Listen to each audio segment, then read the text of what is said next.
All right, those are the top headlines we're tracking. But first, Prime Minister Narendra Modi today paid a floral tribute to former Prime Minister Atal Bihari Vajpayee on his death anniversary at Sadaiv Atal. Today is the fourth death anniversary of former Prime Minister Atal Bihari Vajpayee. The Bharatiya Janata Party leader served as the Prime Minister of the country thrice. First in 1996, then from 1998 to 99, and from 1999 to 2004. Former President Ramnath Kovind, and you can see the President as well, Draupadi Murmu, Lok Sabha Speaker Om Birla, BJP National President JP Nadda, all paid homage to the former Prime Minister. From being an orator and a poet, Atal Bihari Vajpayee was known as man of the masses. After Jawaharlal Nehru, Vajpayee was the only second Prime Minister to have become Prime Minister of India for 2 successive mandates. He was a senior BJP leader as well as one of the co-founders of the party.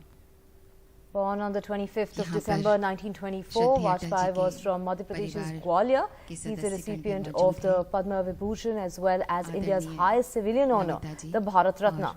Vajpayee served the Lok Sabha, the lower house of the parliament, for 10 terms that began in 1957 and concluded in 2009. He was the first head of the government from outside the Congress party to serve a full 5-year term.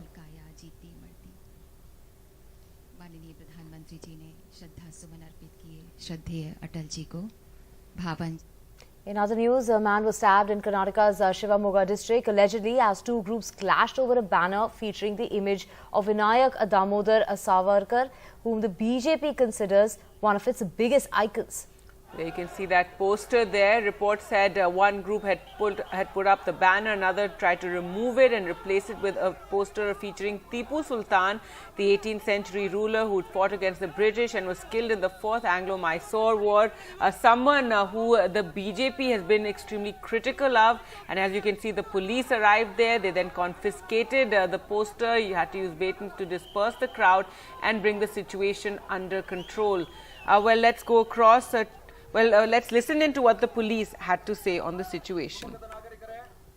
44 section ಜಾರಿ ಆಗಿದೆ ಇಲ್ಲೊಂದು ಸ್ವಲ್ಪ issue ಆಗಿತ್ತು ಹಾಗಾಗಿ ನಾವು ಮೈಲಾಗಿ ಆ ಕಡೆ ಲಾಠಿ ಚಾರ್ಜ್ ಮಾಡಿ S circle SN circle crowd ಗೆ ಕರ್ಕೊಂಡು ಬಂದಿದ್ವಿ ಈ ಕ್ರೌಡ್ ಕೂಡ ಡಿಸ್ಪರ್ಸ್ ಆಗಿ ನಾವು ಟ್ರೈ ಮಾಡ್ತಾ ಇದ್ದೀವಿ ಸರ್ ಸ್ಟ್ಯಾಪ್ ಆಗಿದೆ ಅಂತ ಹೇಳ್ತೀವಿ ಅದು ನಮಗೆ ಮಾಹಿತಿ ಬಂದಿಲ್ಲ ಅದರ ಬಗ್ಗೆ ನಾವು ಇನ್ಸ್ಪೆಕ್ಟರ್ ಈಗ ವೆರಿಫೈ ಮಾಡ್ತಾ ಇದ್ದೀವಿ ಚೆಕ್ ಮಾಡ್ತಾ ಇದ್ದೀವಿ ಪರಿಸ್ಥಿತಿ ಹೇಗಿದೆ ಸರ್ ಈಗ ಓಕೆ ಸ್ಟೇಬಲ್ ಆಗಿದೆ ಬಟ್ ನಮ್ಮವರು ವೆರಿಫೈ ಮಾಡ್ತಾ ಇದ್ದೀವಿ ಎಕ್ಸ್ಟ್ರಾ ಫೋರ್ಸ್ ಸರ್ ಬರ್ತಾ ಇದೆ ನಾವು.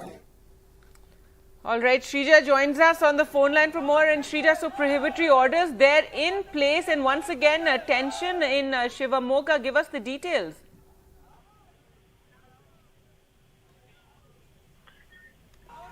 Yes, in fact, Section 144 has been imposed by the Shivamogga police at various sensitive vantage points in the district. This after we understand where a youth suffered in fact wounds, and this is after being allegedly stabbed, as two groups clashed over the display of portraits of Hindutva ideologue Savarkar and also Mysore ruler Tipu Sultan. This in Karnataka, Shivamogga district, and also we understand the authorities issued the prohibitory orders till about 18th of August, while schools will remain closed on Tuesday as well, because it's a very, very sensitive area as far as Shivamogga district is concerned, and also such communal tensions have taken place in the past. So to avoid any such untoward incidents, we understand the police have deployed nearly 30 platoons of armed police, along with the rapid action force have also been deployed at various vantage points in Shivamogga district. So as far as this particular case goes, we understand the police have detained several youths after this particular clash at Amir Ahmed Circle in Shivamogga.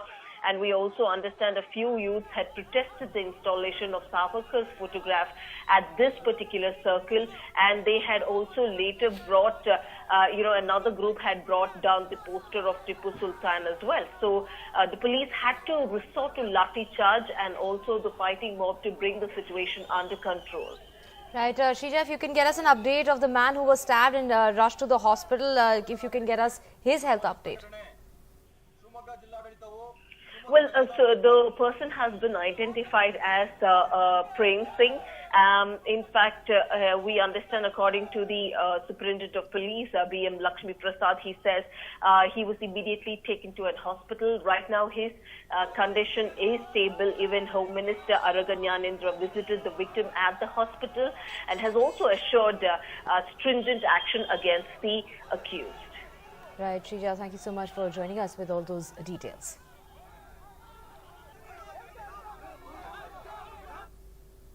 And on India's 75th Independence Day, the country has gifted its neighbour Sri Lanka a Dornier aircraft. The Indian High Commission in Colombo said it will add to the security of India as well as Sri Lanka. It's one of the relevance to India and Sri Lanka to step up in order to meet its requirements for safety as well as security, Gargi. But significantly, this gifting of the Dornier aircraft came a day ahead of the Chinese surveillance ship docking in Sri Lanka. That's going to happen today. The Sri Lankan side finally giving in to pressure from China and clearing the entry of the vessel, and that's something of a concern for India. Now, Sri Lankan President Ranil Wickremesinghe, he praised on India's first Prime Minister Jawaharlal Nehru as the country celebrates 75 years of independence. And speaking at the ceremony, he said that India's global dominance is a tribute to Pandit Nehru, and he was the one to show the way forward. I thought I should say a few words about the special occasion today, the 75th anniversary of Indian independence. Yesterday, I was listening, thanks to the YouTube, to the speech made by Pandit Nehru on the day of independence, the tryst with destiny. And there was one passage which I thought I should quote here. The achievement we celebrate today is but a step, an opening of opportunity to the greater triumphs and achievements that await us.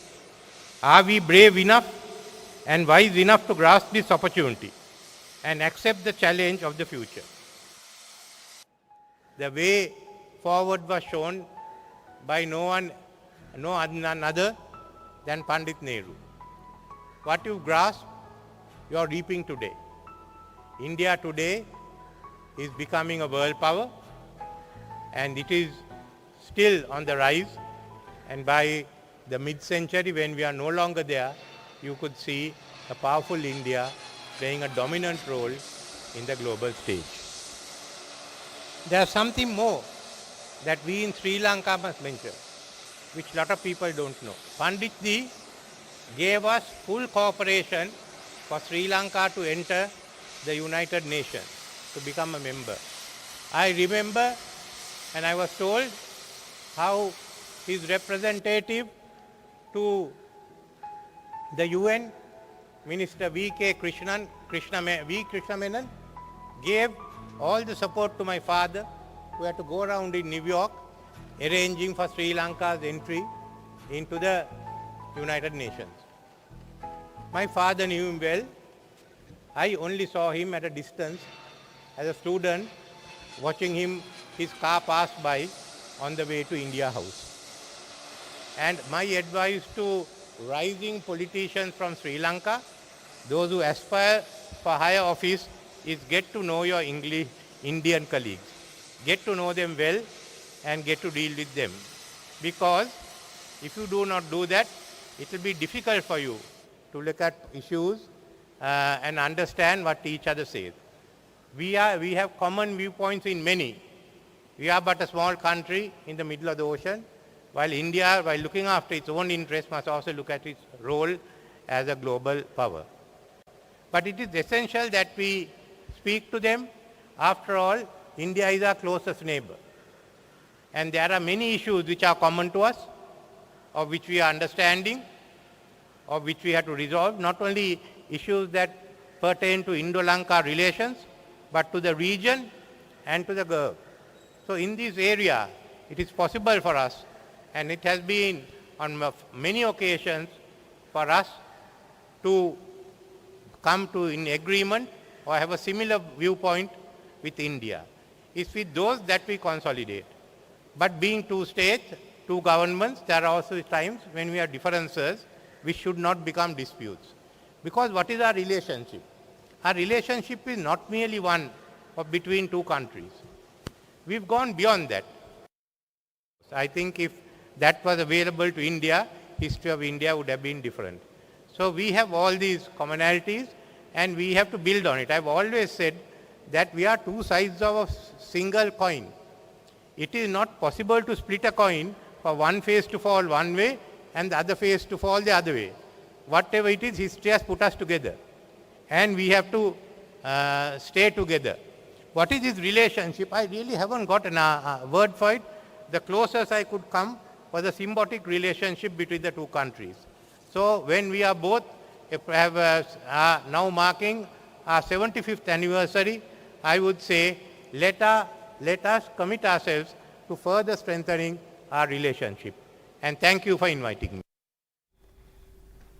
Well, moving on to the big political news today, Bihar Chief Minister Nitish Kumar will be expanding his cabinet with the biggest chunk of seats going to alliance partner Rashtriya Janata Dal, according to sources. The RJD will have 16 cabinet seats and the JDU will have 11, and this is two legislators from the Congress and one from the Jitin Ram Manjhi's HAM, and one independent member will also be taking oath. The Bihar cabinet can have a maximum of 36 ministers. To get more on this, we have my colleague Manish joining us on the phone line. Manish, what time is the ceremony going to take place and who's getting what is the big question? This cabinet expansion is at 11:30 this morning, and as far as portfolio allocation is concerned, it is also by more or less settled, because JDU will retain all those portfolios which they had during the NDA time, and RJD automatically will get all those portfolios which BJP had in the last cabinet. But of course, there is one change, that instead of finance, which BJP had last time, the Deputy Chief Minister, former Deputy Chief Minister Tarkishore Prasad was the finance minister. So now RJD, on the RJD request, that finance portfolio is being reverted back to JDU in exchange of education department, which is now going to RJD. Divya? Right, and Manish, also, do we know what Tejashwi Yadav, what portfolios he's going to be keeping, and the Congress also getting 2 seats there? Yes, of course. The portfolio allocation is like this, that out of those 31, so in the JDU quota there are 13 ministers, like even Hum and independent MLA Sumit Singh. They will get the portfolio, or they had the portfolio from JDU quota. And as far as Congress ministers are concerned, there are two legislators who are going to take oath.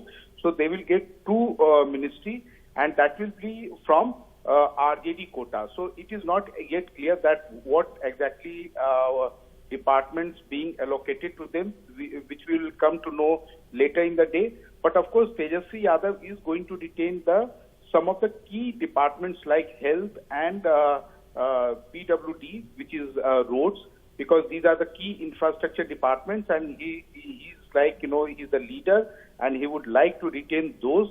And it is by and large clear that, Tejashwi is going to be the leader, as leader, he is going to have the maximum number of portfolios out of those allocated to RJD. Right, and finally, Manish, this is the second time you have RJD, JDU coming together to rule Bihar. What were the challenges last time during when the Mahagathbandhan was ruling? Of course, they have to have some kind of comfort level, because last time, Nitish Kumar was not so comfortable with the kind of interference he was facing, especially from RJD Supremo Lalu Yadav. And on the law and order front, of course, Tejashwi, it is a major challenge to Tejashwi Yadav to rein in his supporters who are really, go on aggression and, take the law and order in their hands and, violate the rules all over the place. So it's a major challenge for Tejashwi Yadav, how he deals with his supporters, how he keeps them in check. And there's, especially their social behavior, because, this is a alliance of extremes, because Nitish Kumar brings to the table extreme backward caste who are always at loggerheads with dominant caste like Yadav. So now it is up to Tejashwi Yadav how he makes those extreme backward caste comfortable, how he ensures that, Yadavs are no more offensive or no more, trying to dominate them. Gargi? Right, Manish, also what about Tejashwi Yadav's brother Tej Pratap? What about him? What is he going to get?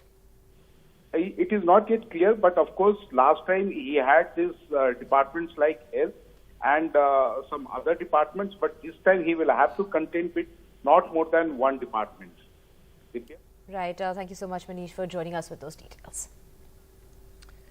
Well, news now from Jammu and Kashmir, where a policeman and a civilian have been injured in two separate grenade attacks on Independence Day. In the first incident, terrorists threw a grenade in Chadura area of Badgam district, injuring a civilian. The injured civilian was identified as Karan Kumar Singh. His condition is said to be stable. Gargi, in another attack, grenades were thrown outside a police control room in Srinagar. One policeman was injured in that incident as well. The police said the area has been cordoned off and search operations are still underway to track down the attackers.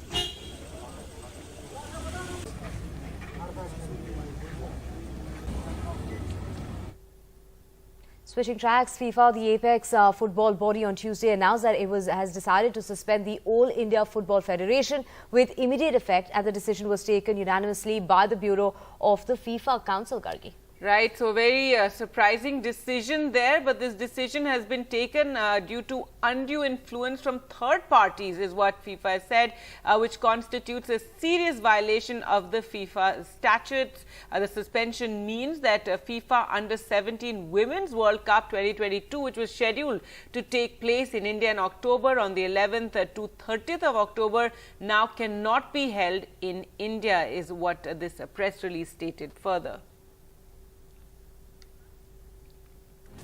All right, with that, time for us to slip into a short break. Lots more coming up on the other side. Welcome back. The UK's drug regulator has said it's approved an updated Moderna vaccine against COVID-19 that targets the Omicron variant as well as the original form of the virus. Right, Gargi. Well, Moderna and Healthcare Products Regulatory Agency said that it had approved the vaccine for adult booster doses after it was found to meet the UK regulators' standards of safety, quality as well as effectiveness. Now, this is the first such bivalent or COVID vaccine to be approved by the British regulator. NDTV's Vishnu reports.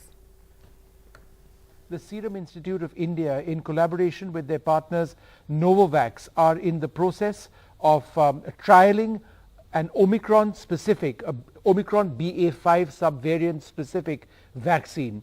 And if it's cleared by the regulator in India, it could be over here a little after December. But that really depends on when the Indian regulator clears it. It's going to be cleared hopefully in the United States by the FDA over there, the American regulator, in November or in December. Joining us now, the CEO of the Serum Institute of India, Adar Poonawala. Adar, thanks very much for being with us.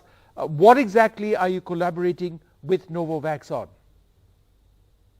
So as you may be aware, the BA.5 variant is spreading quite a bit globally. There are a lot of cases in India as well. We are working on a BA.5 variant specific vaccine with Novavax at the moment. And Adar, when do you expect to have this out in India? I would guesstimate that we could have a vaccine in 6 months or thereabouts.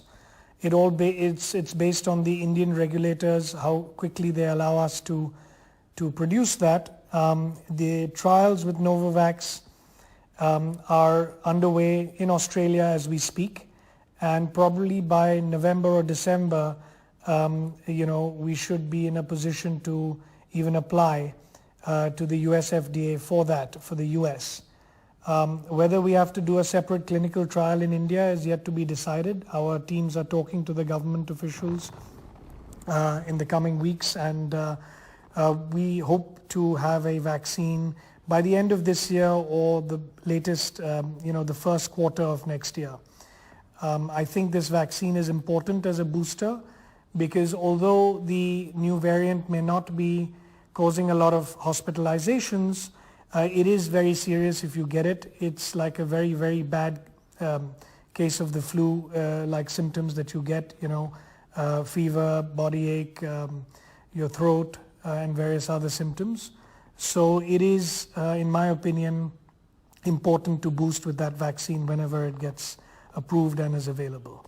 India could have an Omicron-specific vaccine if that tie-up with Novavax works out. The tie-up will work out, but whether the drug regulator here pushes to get this into India soon, because remember, Covovax is already available here in India.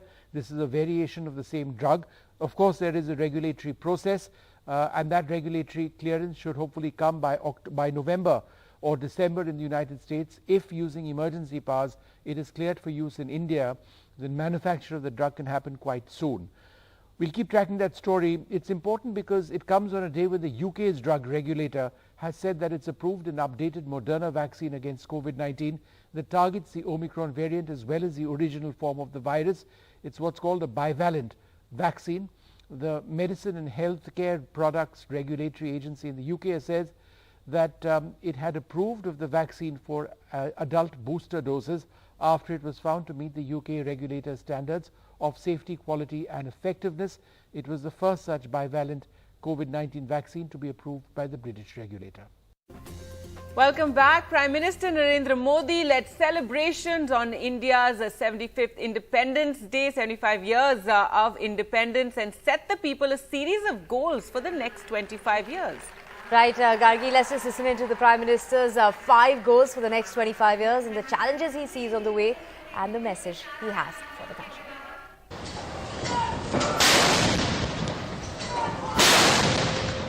Oh, ये विष्णु का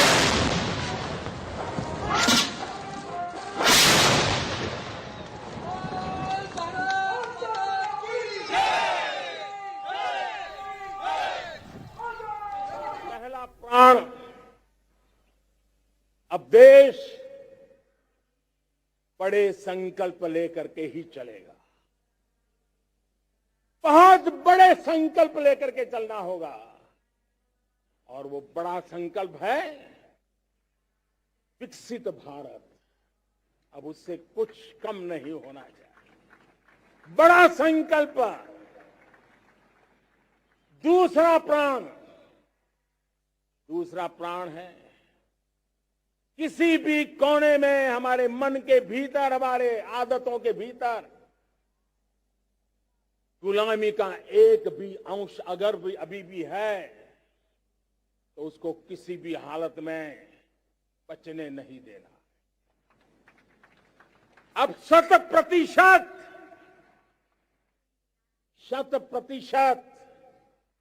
सैकड़ों साल की गुलामी ने जहां हमें जकड़ कर रखा है, हमारे मनोभाव को बांध करके रखा हुआ है, हमारी सोच में विकृतियां पैदा करके रखी है, हमें गुलामी की छोटी चीज भी कहीं नजर आती है, हमारे भीतर नजर आती है, हमारे आसपास नजर आती है, हमें उससे मुक्ति पानी ही होगी। ये हमारा दूसरी प्राण शक्ति है। तीसरी प्राण शक्ति, हमें हमारी विरासत पर गर्व होना चाहिए। हमारी विरासत के प्रति, क्योंकि यही विरासत है जिसने कभी भारत को स्वर्णिम काल दिया था, और यही विरासत है जो समय को अनुकूल परिवर्तन करने की आदत रखती है। यही विरासत है जो काल बाह्य छोड़ती रही है, नित्य नूतन स्वीकारती रही है, और इसलिए इस विरासत के प्रति हमें गर्व होना चाहिए। चौथा प्राण, वो भी उतना ही महत्वपूर्ण है, और वो है एकता और एकजुटता। 130 करोड़ देशवासियों में एकता, न कोई अपना न कोई पराया। एकता की ताकत एक भारत श्रेष्ठ भारत के सपनों के लिए हमारा चौथा प्राण है। और पांचवा प्राण है नागरिकों का कर्तव्य। नागरिकों का कर्तव्य जिसमें प्रधानमंत्री भी बाहर नहीं होता है, मुख्यमंत्री भी बाहर नहीं होता है, वो भी नागरिक है। नागरिकों का कर्तव्य, ये हमारे आने वाली 25 साल के सपनों को पूरा करने के लिए एक बहुत बड़ी प्राण शक्ति है। It was the Battle of Tirangas in Bengaluru on Independence Day, where over 1 lakh people of the Congress supporters converged for the Freedom March, Gargi. That's right. And leading the massive Freedom March was Congress President D.K. Shiv Kumar, Congress leader Priyank Kharge, Randeep Singh Surjewala, Rajya Sabha MP and General Secretary of the Congress. Now, Congress leaders also spoke exclusively to NDTV. Right, Gargi, they said the intent of the march was to educate and spread awareness of those Congress leaders who took part in the freedom struggle, and dismissed the march was not to counter BJP's campaign Har Ghar Tiranga. Mr. Shiv Kumar, how has the start of the rally been? After the post-independence, this is one of the biggest march what we have done in Karnataka, and it is an history. It is a love for India, strength for India, and for the development of India, and unity for India, and for peace for India. Okay. Do you see this? Everybody are talking this is a battle of Tiranga war. That this is a battle of Tiranga war. Congress is trying to counter the BJP with Har Ghar Tiranga. This is a war for unity of India. All right. Thank you, Mr. Shiv Kumar. Congress has carried out a huge rally here in Bengaluru. Of course, this is seen as a counter to BJP's Har Ghar Tiranga. Joining us here exclusively on NDTV is Mr. Priyank Kharge. Thank you for joining us here. What really is the purpose of this entire huge rally? You have not taken out a rally like this before. The intention of taking out this huge rally is, number one, it's 75th year of the Indian independence, and I think it should be celebrated in a very big way. We need to let people know how important and how difficult it was for us to preserve the democracy, the world's biggest democracy, and also pay tribute to our seniors, our leaders who sacrificed their lives for so that we can have a free and prosperous India. Okay. So people are seeing this as the Congress's counter to Har Ghar Tiranga. How do you all see this as? See, BJP are Nakli Deshbhakts. They need to keep re-emphasizing the fact that they are doing something for the country because they have never participated in any kind of freedom struggle ever. But for the Congress, it is Har Dil Mein Tiranga. Tiranga is already in our hearts. Not from now. It's been over 130 years since we fought for the freedom of the country. So, उनमें और हम में बहुत फर्क है. वो उनको अभी भी दिखाना पड़ता है कि वो देशभक्त है. हम असली देशभक्त पहले से हैं. Okay. Also, what do you have to talk about how the Karnataka government, the BJP, had omitted Jawaharlal Nehru. Instead, they had included Savarkar.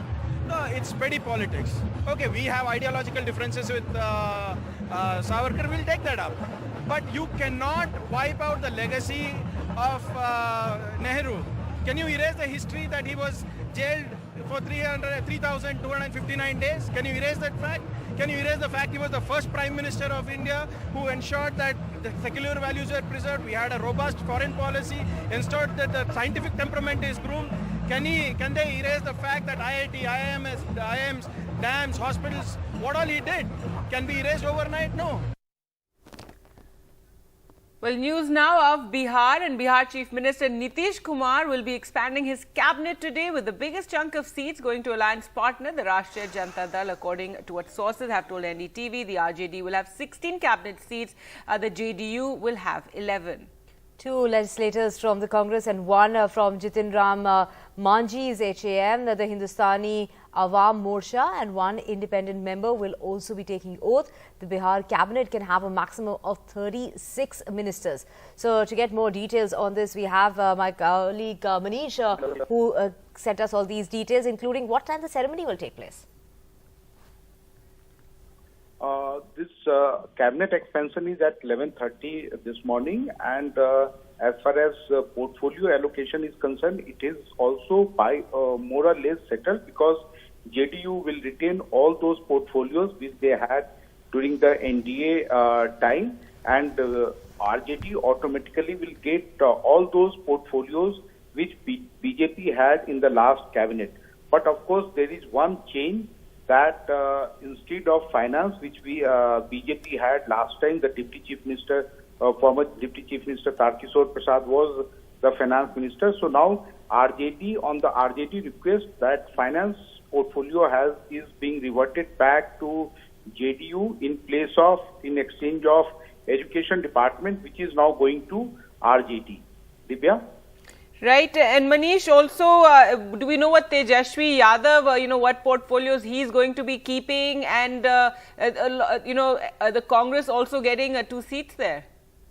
Yes, of course. The portfolio allocation is like this, that, out of those 31, so in the JDU quota, there are 13 ministers, like even Hum and independent MLA Sumit Singh. They will get the portfolio, or they had the portfolio from JDU quota. And as far as Congress ministers are concerned, there are two legislators who are going to take oath.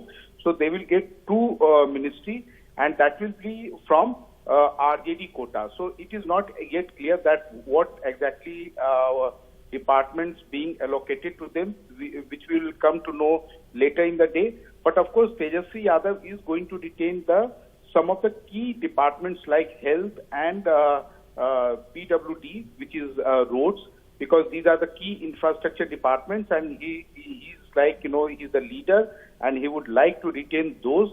And it is by and large clear that, Tejashwi is going to be the leader, as leader, he is going to have the maximum number of portfolios out of those allocated to RJD. Right, and finally, Manish, this is the second time you have RJD, JDU coming together to rule Bihar. What were the challenges last time during when the Mahagathbandhan was ruling? Of course, they have to have some kind of comfort level, because last time, Nitish Kumar was not so comfortable with the kind of interference he was facing, especially from RJD Supremo Lalu Yadav. And on the law and order front, of course, Tejashwi, it is a major challenge to Tejashwi Yadav to rein in his supporters who are really, go on aggression and, take the law and order in their hands and, violate the rules all over the place. So it's a major challenge for Tejashwi Yadav, how he deals with his supporters, how he keeps them in check, and there's, especially their social behavior, because, this is a alliance of extremes, because Nitish Kumar brings to the table extreme backward caste who are always at loggerheads with dominant caste like Yadav. So now it is up to Tejashwi Yadav how he makes those extreme backward caste comfortable, how he ensures that Yadavs are no more offensive or no more trying to dominate them. Gargi? Right, Manish, also what about Tejashwi Yadav's brother Tej Pratap? What about him? What is he going to get? It is not yet clear, but of course last time he had these departments like health and some other departments, but this time he will have to contend with not more than one department.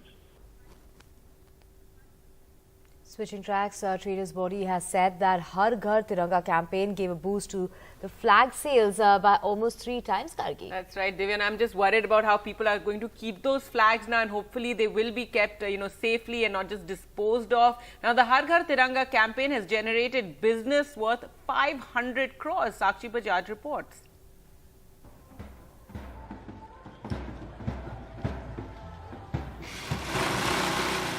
As India celebrates 75 years of independence, the demand for the tricolour has touched a record high, with flag makers and traders witnessing a surge in sales like never before. तो समझे कितने साल से झंडे चल रहे हैं? हो गए हमें 10-12 साल सीते हुए। तो रोज कितने झंडे चलते हैं? 1000-1500 करीब। अच्छा। India Post has sold over 1 crore national flags with the Har Ghar Tiranga campaign, touching almost every citizen of the country, and according to the Confederation of All India Traders, the Har Ghar Tiranga campaign has generated business to the tune of 500 crores and over 30 crore flags have been sold across the country. With the Har Ghar Tiranga campaign boosting flag sales by at least 3 times, This is a fresh ray of hope for the artisans that couldn't do any work at all due to the pandemic for over 2 years now. इस बार अच्छा हो गया, जब से तो lockdown ही था, 2 साल से तो लॉकडाउन ही रहा है। इस बार आया है काम। इस बार काम आया जी। With Saurabh Shukla, Sakshi Bajaj for NDTV. Now, in an assertive yet emotional speech by arrested journalist Siddique Kappan's daughter, Mehnaz Kappan, she said that a common man's freedom should not be snatched away. Now, in a video widely being circulated on social media, Gargi, Mehnaz could be seen speaking at her school's Independence Day function. Her father was arrested on his way to Hathras in Uttar Pradesh to report on the gang rape of a woman in October of 2020. He was booked under Unlawful Activities Prevention Act. ഏവർക്കും എന്റെ ഹൃദയം നിറഞ്ഞ സ്വാതന്ത്ര്യ ദിനാശംസകൾ. ഞാൻ മെഹ്നാസ് കാപ്പൻ, ഒരു പൗരന്റെ എല്ലാ സ്വാതന്ത്ര്യവും തകർത്ത് ഇരുട്ടറയിൽ തളക്കപ്പെട്ട മാധ്യമപ്രവർത്തകൻ സിദ്ദീഖ് കാപ്പന്റെ മകൾ. ഇന്ത്യ മഹാരാജ്യം 76ാമത് സ്വാതന്ത്ര്യ ദിനത്തിലേക്ക് കാലെടുത്തു വച്ച ഈ മഹത്തരമായ വേളയിൽ ഒരു ഭാരതീയൻ എന്ന അചഞ്ചലമായ അഭിമാനത്തോടെയും അധികാരത്തോടെയും ഞാൻ പറയട്ടെ, ഭാരത് മാതാ കി ജയ്. ഇതിനെയെല്ലാം ഒരുമിച്ച് സ്നേഹത്തോടെ ഐക്യത്തോടെ നിന്ന് പിഴുതെറിയണം. അശാന്തിയുടെ നിഴലിനെ പോലും നാം മായ്ച്ചു കളയണം. ഒരുമിച്ച് ഒരു ജീവനായി നമുക്ക് ജീവിക്കണം. ഇനിയും ഇന്ത്യയെ ഉന്നതയുടെ കൊടുമുടിയിലെത്തിക്കണം. ഭിന്നതയും കലഹങ്ങളുമില്ലാത്ത ഒരു നല്ല നാളെയെ നാം സ്വപ്നം കാണണം. ഇന്ത്യയുടെ സ്വാതന്ത്ര്യത്തിനു വേണ്ടി പോരാടിയ എല്ലാ ധീര ദേശാഭിമാനികളെയും സ്മരിച്ചുകൊണ്ട് ഇന്ത്യയിലെ സാധാരണ പൗരന്മാരുടെ സ്വാതന്ത്ര്യം ഇല്ലാതാക്കരുതെന്ന് പറഞ്ഞുകൊണ്ട് ഞാൻ നിർത്തുന്നു. ജയ് ഹിന്ദ്, ജയ് Bharat. Welcome back. FIFA, the apex football body, on Tuesday announced that it has decided to suspend the All India Football Federation with immediate effect, and the decision was taken unanimously by the Bureau of the FIFA Council, Gargi. That's right. The decision has been taken due to undue influence from third parties, which constitutes a serious violation of the FIFA statutes, is what the statement says.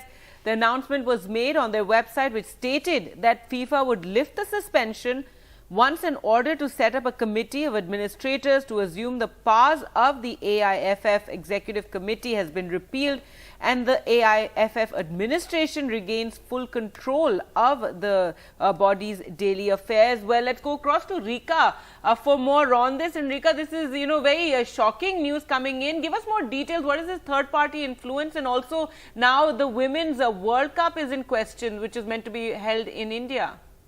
Gargi, I wouldn't say this is a shocking news. The ban was in order because the committee of administrators that had taken over the functioning of AIFF nearly 18 months back, they were to hold elections. Elections were not held, and it is very clear in FIFA charter that no government interference, no third party, which means court interference, can be allowed in any of the state federation, which means in any of the country's federations, there cannot be any interference of court or the government. It has happened in other countries as well, and now India experiences this ban, is going to experience the impact of this ban. The biggest thing, and I must say, emphasize here, that India is losing the Under-17 Women's World Cup. The Under-17 Women's World Cup that was to happen later this year in October will not happen in India anymore. So far as the other impacts are concerned, India cannot play any international friendly club games. There was AFC Championship club games scheduled. Indian clubs from Kolkata, Mohan Bagan and Hyderabad FC cannot take part. Also, India was scheduled to play a friendly match in Vietnam. That cannot happen, which means all international friendlies have come to a stop. There will be no funding from FIFA. How can they revert the situation? Well, the only way is holding elections.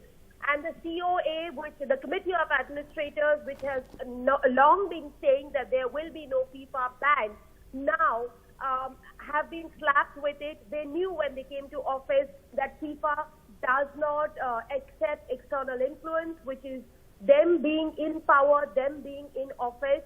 But with the FIFA ban happening, elections has to happen. Why did this happen? Why were Committee of Administrators put in place? Because Praful Patel, who was the head of AIFF, after 12 years, he had illegally extended his term, which is when petitioner Rahul Mehra went to court, who's also a lawyer, and got this order from Supreme Court to set AIFF's house in order. The Committee of Administrators were appointed. Now, it is a very different situation from International Cricket Council. In International Cricket Council, the rules are not so well defined about external influence. So far as FIFA, which is the football, the chief, the supreme body of football, and IOC, which is International Olympic Committee, these guidelines are very strict that there cannot absolutely be any external influence so far as sport or government is concerned. And I can say, Gargi, at this hour, that the Committee of Administrators have made a complete mess of Indian football. Right. So big setback to Indian football there. Rika, hopefully can be rectified as soon as possible. Thanks so much for joining us.